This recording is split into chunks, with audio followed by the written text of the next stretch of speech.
مرحبا منصب بخيراتي برنامج ما سر شاوان آخر دم.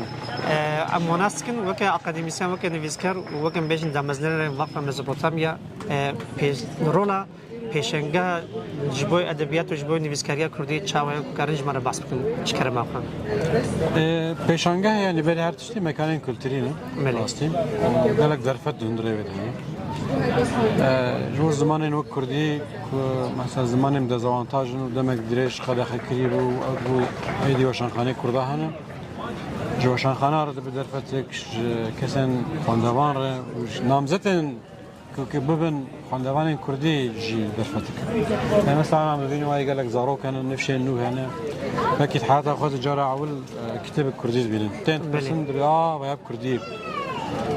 مثلا یاب گلک چیزک مهمه جبو ویزیبیلیتا کردی یعنی جبو مش خویانگا کردی زده تر به درک پیش جبو پرستیج زمان پیشانگه مکان کلتورینه که کرد لی کاربم بجبن و شانخانه و خوینرین خو ریاضوان و خوینرین خو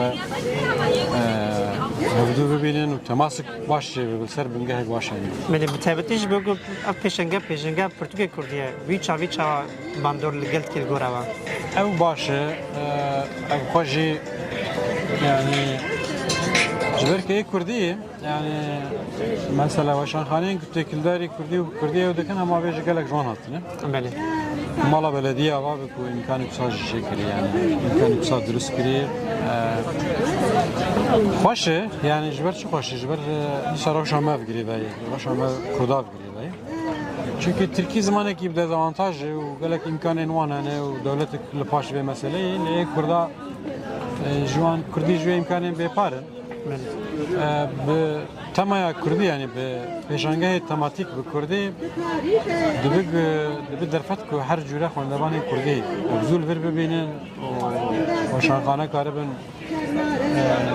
برهمین خواه کتابین چاپگیری پیشکشی جماعت کردی بکن yani ev navek tahdit kiri, sinor kiri, jali ki de avantaj millet kari bebine. Mele. Ek tekildari be mesela hamul ver hafızat beni de mekanik kusa yani. Mele ve hem mümkün nivizkar ki jumkar pesin yani الجوري وعلاقة قال شا ويا لفي بيشنجي لفي برتكن كردي. ev tişlemi faham kir hene ki ser acele hatı çekirin. لرغم ويجي yani çün hatın heye başım. Belki şahredariya imkanın baştır kari bu belki yani hem de bilsin haya gelek kaçı çene bu yani insan hayvancı şey bu ile. Az bir yari de hinkiden amadakari baştır bu ya ve hin çetir bu ya kanat. Benim mamısı spaç boya gayet zanama. Maria vasabı spas.